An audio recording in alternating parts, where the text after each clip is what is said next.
Good evening, everyone. Um, I would like to respond to the rape accusation line here and there. And let me start with this. It's so bad. It's so disheartening for you to see people who you respect so much being accused of such grievous offense. And I would like to make my stand that rape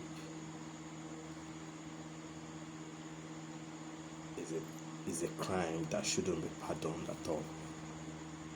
And as I was brainstorming, my mind went to one of the incident that happened in the Bible, where a prince raped a sister. Join me as we go into the book of 2 Samuel chapter 13. There I would like to share a short story. In that Bible passage, it was the story of Haman, a prince, the son of King David. The Bible recorded it that Haman so much loved her sister and became so much distressed over her. The Bible said she was a virgin, so it was improper for Haman to do anything with her. So after a while, a friend of his cousin, named Jonadab,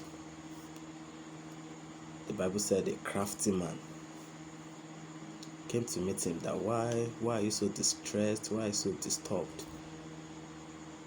And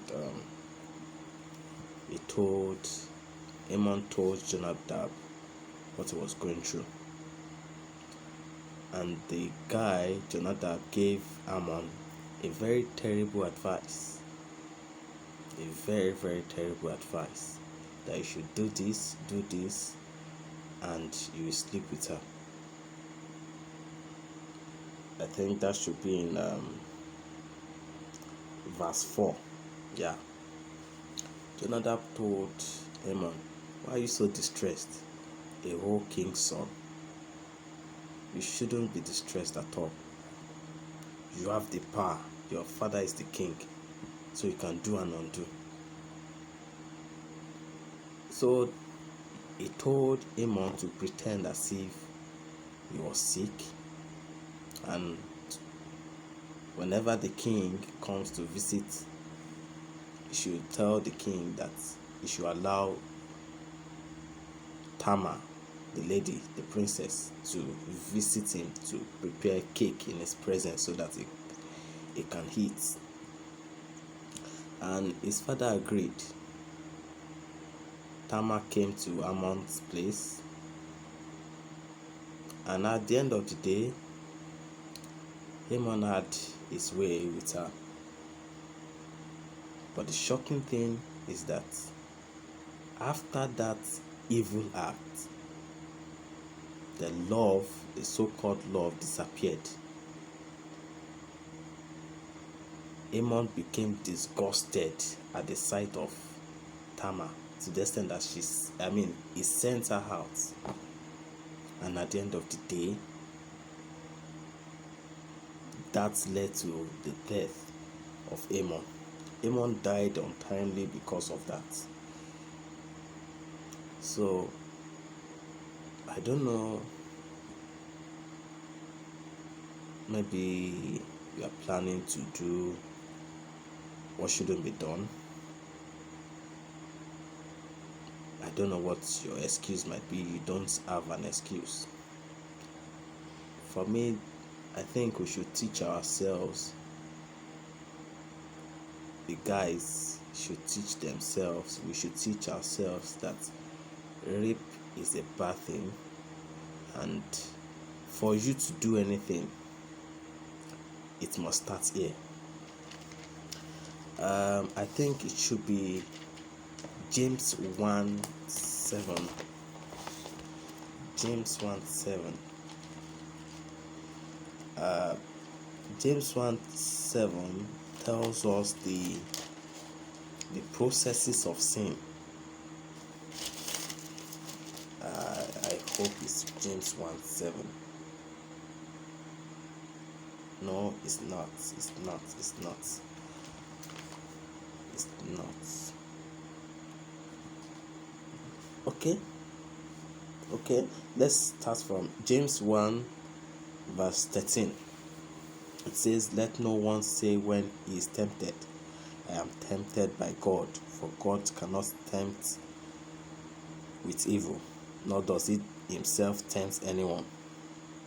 But each one is tempted when he is drawn away from, each one is tempted when he is drawn away by his own desires and enticed.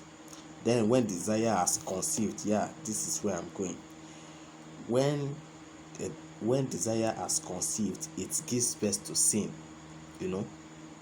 For you to commit that act of rape, you must have thought about it, strategize. That's how will I do this? How will I go about it? That's what James 1 verse 15 is telling us.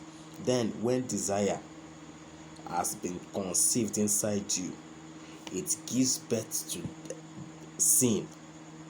And when sin is fully grown, it brings forth death. You can't behave unruly and expect to be treated like a prince. So I will advise the only remedy to should I say anti-rape now? But the only remedy to stay away from that is you monitoring your thoughts. I know we are in this flesh. We're in this flesh, and sometimes you have to give what the flesh wants. But you should learn to tame your flesh, so that your flesh won't control you, but you should be the one controlling your flesh. James 1:15 says, when your thoughts is being conceived, it gives birth to sin. And when sin is fully grown, it brings forth death.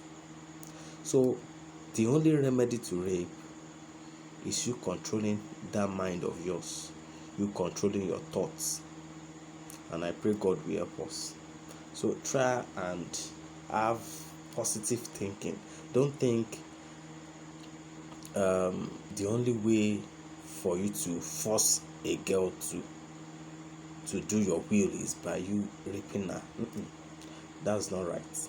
I believe we changing our mentality will help us. We help us so many ways to conquer all this ill attitude. And I pray God will help us in Jesus' name. Stay blessed.